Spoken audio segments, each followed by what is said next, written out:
Let's talk about economics.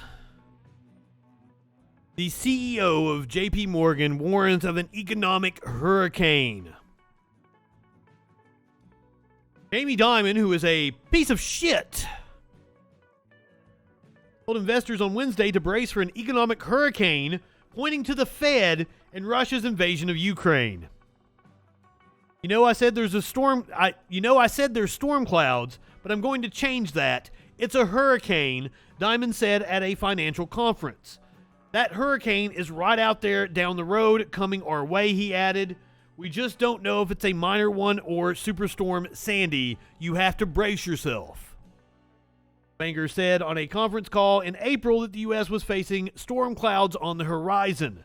I hope those things disappear and go away. We have a soft landing and the war is resolved, he told analysts at the time. I just wouldn't bet on all of that. Dimon cited two main factors while speaking at the Strategic Decisions Conference in New York. The Fed's decision to shrink its holdings of securities acquired under its quantitative easing program by up to $95 billion a month. Now, some of you might not know what that means. Quantitative easing was a program started under the Obama administration in response to the 2008 financial collapse. I'm oversimplifying here, but basically, it was the U.S. government giving banks free fucking money. Billions of dollars of free fucking money. So what he is upset about is that the government is going to stop subsidizing, and they're not even stopping it completely.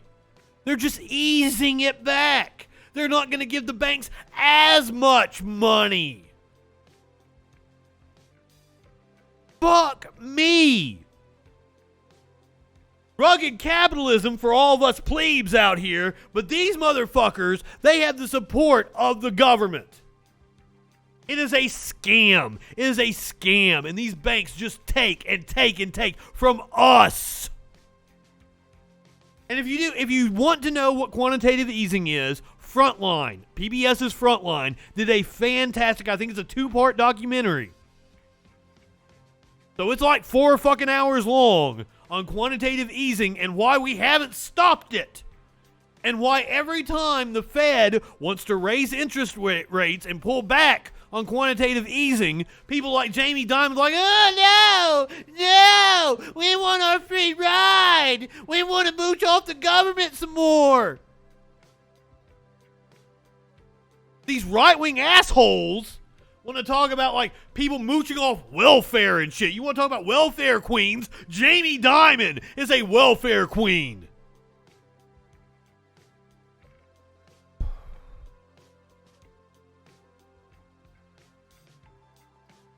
But you know what else he is referring to as an economic hurricane? It's the fact that workers have power. We're going to get into that here in just a little bit. I'm sure that's scaring the shit out of them. But first, let's hear from Janet Yellen, the Treasury Secretary, who is conceding that she was wrong on the path that inflation would take. Speaking with CNN, I believe it was Wolf Blitzer. Certainly, as the president says, inflation is the number one domestic economic problem facing the United States right now. But it wasn't just the president who got it wrong a year or so ago. I want to play for you what you said about inflation last year. Listen to this. Is there a risk of inflation? I think there's a small risk, and I think it's manageable. I don't anticipate that inflation is going to be a problem, but it is something that we're watching very carefully. Was it a mistake, Madam Secretary, to downplay this inflation risk? Did that? I'm just going to point out, like, all these old fucks keep being wrong about every fucking thing, and for some reason we keep trusting them. Hey, Janet Yellen, why don't you resign in disgrace for being this fucking wrong? You have one fucking job. You're the Treasury Secretary.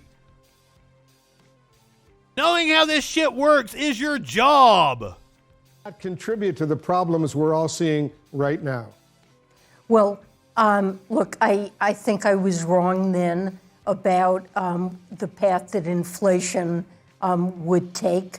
As I mentioned, there have been unanticipated and large shocks to the economy that have boosted energy and food prices and supply bottlenecks that have affected our economy badly. Well, that and corporate greed. They've took this opportunity to hike up their prices and make record profits. Now, the Federal Reserve is taking the steps that it needs to take. It's up to them to decide what to do.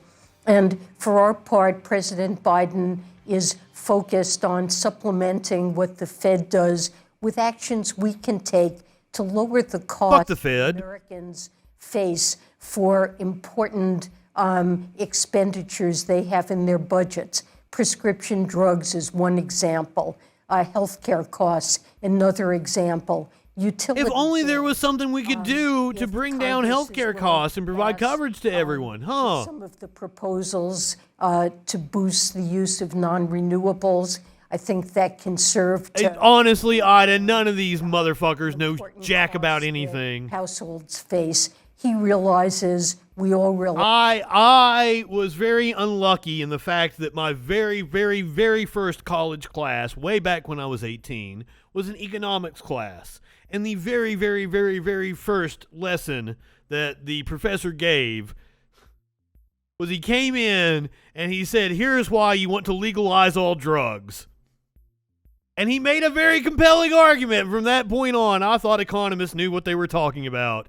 Turns out that dude just knew what he was talking about when it came to drugs. Economists don't know jack about fuck.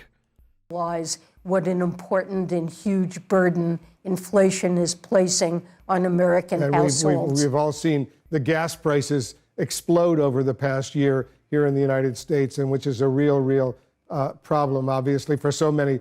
But we've seen the revenue being taken in by these oil companies explode. Why is that never mentioned? Larry Summers, a man you know well, said the Federal Reserve needs to do... Allow me to answer my own question, because if you were watching CNN on a traditional over-the-air service or a tabletop box or something like that, if you were watching on cable where you would see commercials, you would notice that, like, United Petroleum or BP, ExxonMobil, they advertise, and they're not even advertising a product or anything. They're just buying ads on CNN.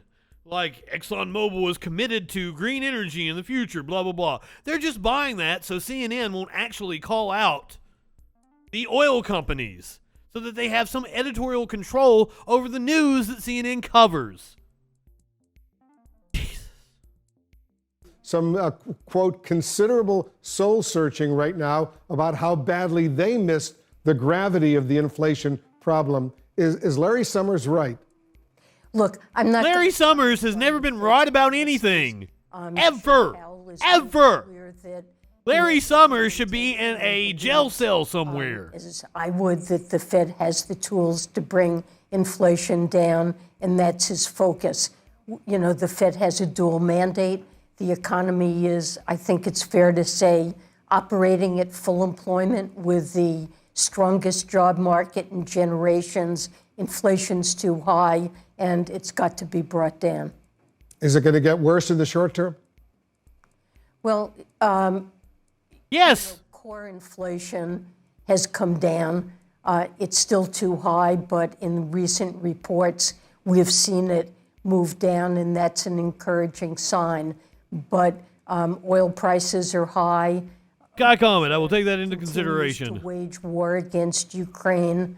If I can remember. And the Europeans are trying to address that and limit his ability to wage this war.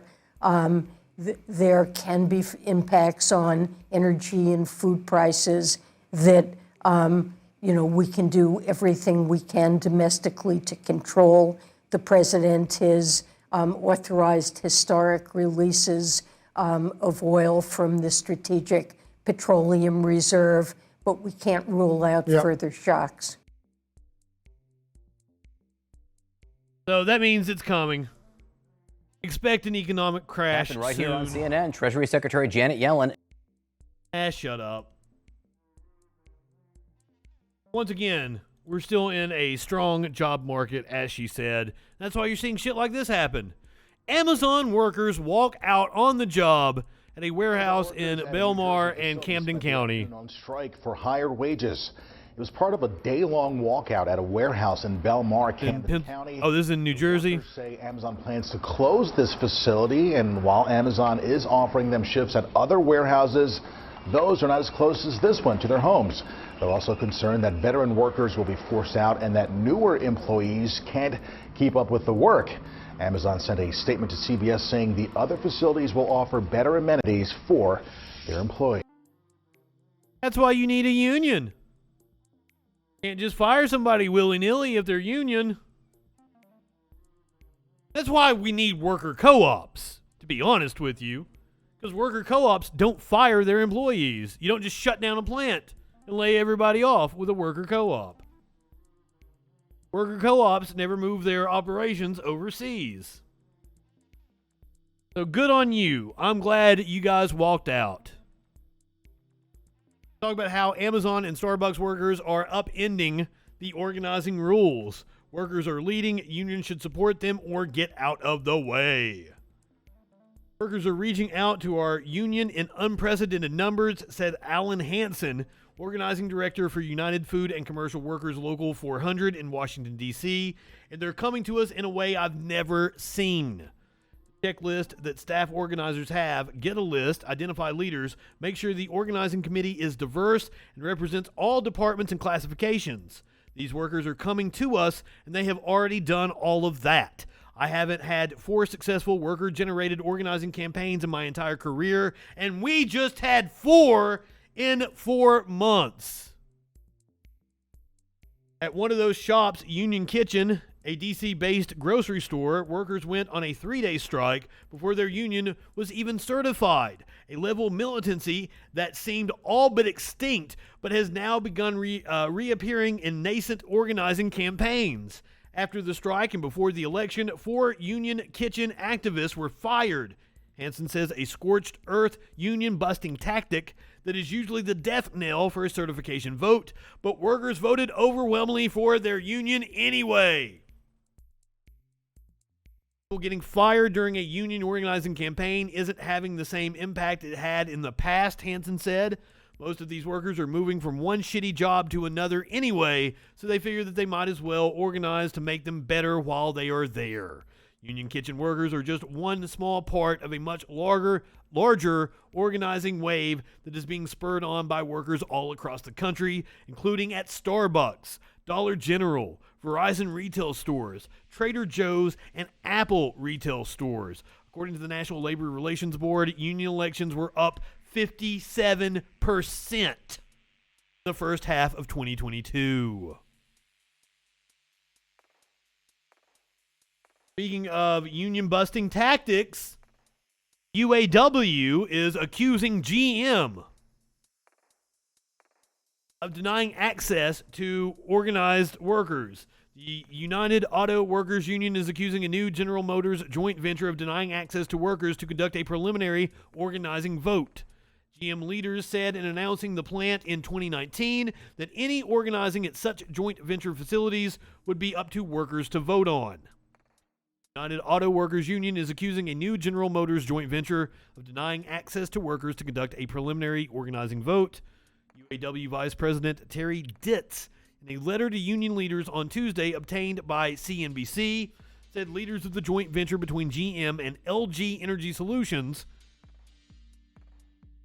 called Ultium Cells, have flat out rejected the union's proposal of a card check agreement to organize.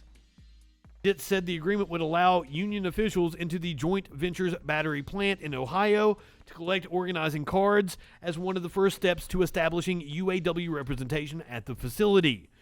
The process has been agreed to by many employers for a smooth and peaceful recognition of the UAW, Ditz said in a letter.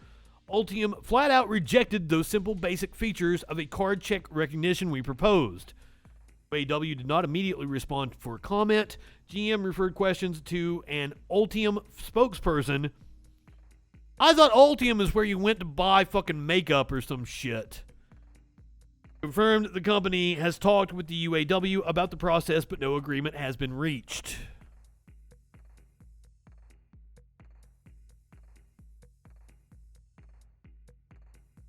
Meanwhile, unionizing efforts have even extended into the video games industry.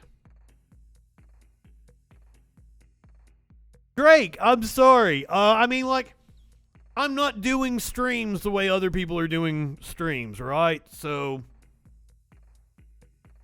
I have prepared topics. I have shit that I'm running down. I put like an hour and a half of work into the show before I come on.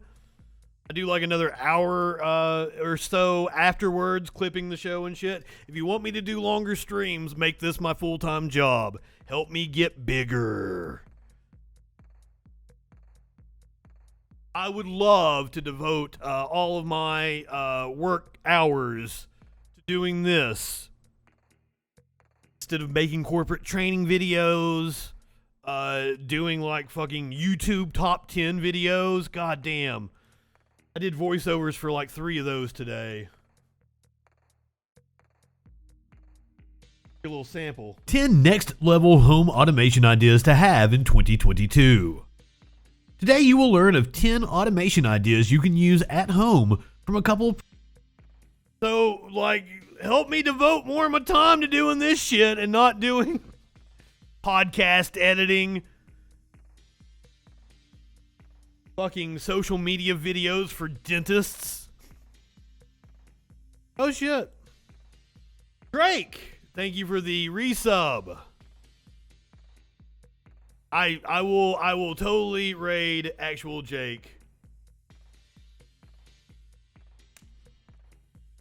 Hey, I am not asking for your money. Just help me get bigger and the money will come. Unfortunately, I can't make any money from advertising on YouTube because I cuss too much. Every single video is demonetized because of that.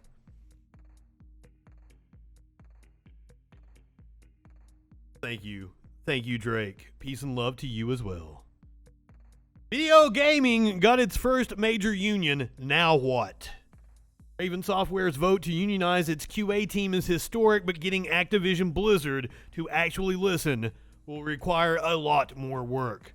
Because apparently Activision Blizzard is one of the most toxic work environments there are. It's May 23rd, clearly last week, and history is about to take place in Madison, Wisconsin. A group of game developers have gathered in person to await the results of a National Labor Relations Board election that will determine whether the quality assurance workers at Call of Duty developer Raven Software have the majority vote needed to unionize roughly 24 employees under the behemoth known as Activision Blizzard. It's a beautiful day to unionize, says Jessica Gonzalez, a former Activision Blizzard employee who now works as a campaign organizer at Code CWA. A Twitter Spaces stream on May 23rd. It's taken months to get here, Gonzalez notes.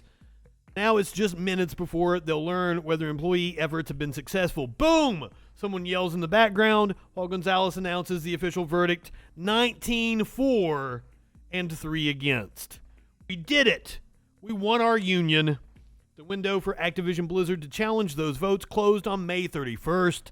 Raven Software's election results are now official, cementing a historic win for unions in the video game industry. Guy Comet, thank you for the resub. You guys are awesome. Mandy, I think I told you, if you have Amazon Prime, you should create you a Twitch account and come over and use your free sub that you get every month on me. And I'm told the experience is better on the Twitch.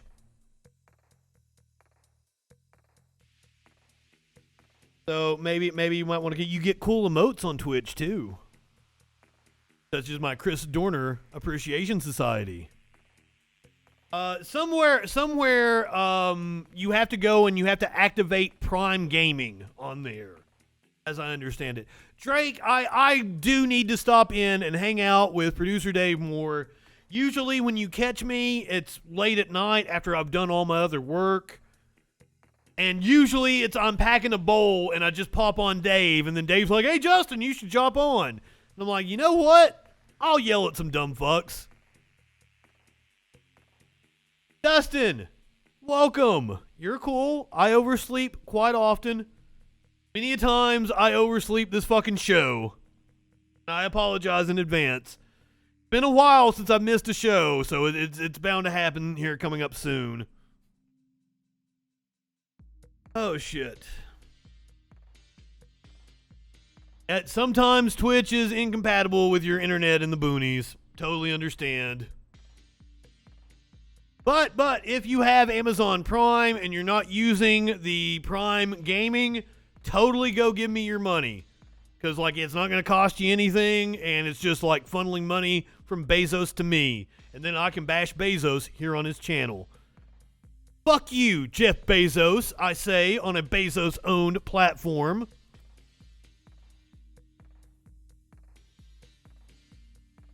Yeah, it was in secret. They actually swore the motherfucker in secret. And I think when we were reading the story yesterday, I'm like, oh, fuck. They're still swearing him in. They're just not holding the ceremony. Because of course they are. Fuck cops. Alright, I really don't want to have to do this, but this is the big story everybody's talking about today. And also, there's a hell of a lot of misinformation going around. He should have the decency to resign in shame. He should have the decency to resign in shame. But he doesn't, because he's a fucking... If he had any decency, he wouldn't have been a cop in the first place.